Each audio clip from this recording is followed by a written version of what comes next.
രീതിയിൽ സ്വകാര്യ ചടങ്ങുകളിലൊക്കെയാണെന്നൊക്കെ ഭയങ്കര സമൂഹ മാധ്യമ ആക്രമണങ്ങൾ. മുഖ്യമന്ത്രി ഭരണകർത്താവാണ്, അദ്ദേഹത്തിന് യാത്ര ചെയ്യേണ്ടി വരും, അതൊക്കെ സ്വാഭാവികമായിട്ടുണ്ടാകുന്നത്. അത്തരം കോൺട്രവേഴ്സീസ് ഒന്നും ഇത്തരം കാര്യങ്ങൾ ചർച്ചയ്ക്കില്ല. ഇപ്പം നമ്മൾ ഒരു ദുരന്തമുഖത്ത് നിൽക്കുന്നു, അതിനെ അതിജീവിക്കുന്ന കാര്യങ്ങളിലേക്ക് മാത്രം ചർച്ച ചെയ്താൽ മതി. അക്കാര്യത്തിൽ മറ്റു കാര്യങ്ങളിലേക്ക് കടക്കാൻ ഒരൊറ്റ കാര്യം എന്താ വെച്ചാൽ ഈ ഹെലികോപ്റ്റർ ഉപയോഗിക്കുന്ന സമയത്ത് LDF സർക്കാരിന്റെ കാലത്ത് ഹെലികോപ്റ്റർ വാങ്ങിയപ്പോൾ അത് ദൂർത്താണ് എന്ന് പറഞ്ഞിട്ട് പോലും അതിൽ സ്വകാര്യ ആവശ്യത്തിന് വേണ്ടിയിട്ട് അന്നത്തെ മുഖ്യമന്ത്രി ഒരു യാത്ര പോലും നടത്തിയിട്ടില്ല. പക്ഷെ ഈ മുഖ്യമന്ത്രിക്ക് ഈ യാത്ര ആവശ്യമായിട്ട് വന്നിട്ടുള്ളത് സ്വകാര്യ ആവശ്യത്തിന് വേണ്ടിയിട്ടാണ്.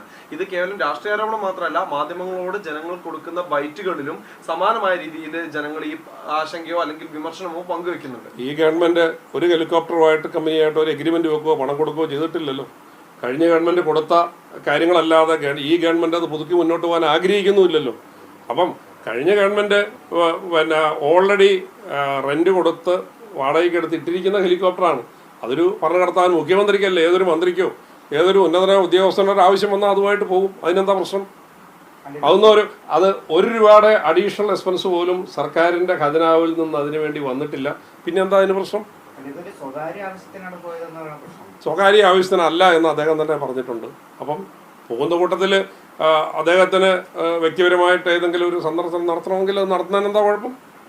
ഒരു മുഖ്യമന്ത്രി എന്ന് പറഞ്ഞ് 24 മണിക്കൂറും ഭരണനിർവഹണം നടത്തുന്ന ഒരു ഭരണകർത്താവല്ലേ. അതുകൊണ്ടെന്താ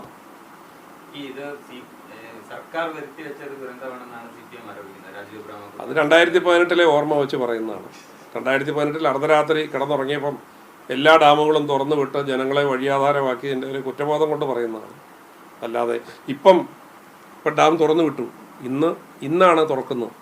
ഇന്ന് തുറക്കുന്ന സമയത്ത് എത്ര മണിക്കൂർ നേരമാണ് എല്ലാ പ്രാദേശിക ഘടകങ്ങൾ, ജില്ലാ ഭരണകൂടം, പ്രാദേശിക ഭരണകൂടങ്ങൾ എല്ലാം അനൗൺസ്മെൻറ്റുകൾ നടത്തി പിന്നെ സമീപപ്രദേശത്തുള്ള ആളുകളെ മുഴുവൻ സുരക്ഷിത സ്ഥാനത്തേക്ക് മാറി എല്ലാ മുന്നറിയിപ്പുകളും കൊടുത്ത് എല്ലാവരുടെയും സാന്നിധ്യത്തിലാണ് ഈ 15 സെൻറ്റിമീറ്റർ ഈ ഡാമിൻ്റെ ഷട്ടർ ഉയർത്തിയിരിക്കുന്നത്. അല്ലാതെ സ്ലൂയിസ് വായു തുറന്നു വിട്ട് ചെളിയെല്ലാം കൂടെ ആളുകളുടെ വീടുകളിലേക്കും സ്ഥലങ്ങളിലേക്കും ഒഴുക്കുകയല്ല ചെയ്തിരിക്കുന്നത്. അതുകൊണ്ട് പഴയ ഓർമ്മകളിലുള്ള ഒരു പ്രതികരണമായിരിക്കും അത്.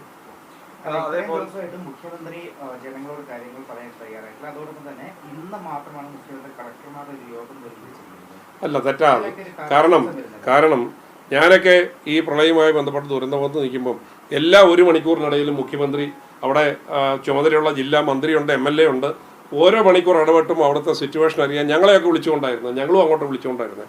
അതുകൊണ്ട് മുഖ്യമന്ത്രി ഇടപെട്ടിട്ടില്ല എന്ന് പറയുന്നതൊക്കെ വെറും തെറ്റാണ്. മുഖ്യമന്ത്രി ആത്മാർത്ഥമായിട്ട് ഇക്കാര്യത്തിൽ ഇടപെടുന്നുണ്ട്. എല്ലാ കാര്യങ്ങളും ഇതുപോലെ 24 മണിക്കൂറും ജില്ലകളിൽ മന്ത്രിമാർ താമസിച്ച് ദുരന്ത നിവാരണത്തിന് നേതൃത്വം നൽകിയ ഏതൊരു കാലഘട്ടമാണ് ഉള്ളത്?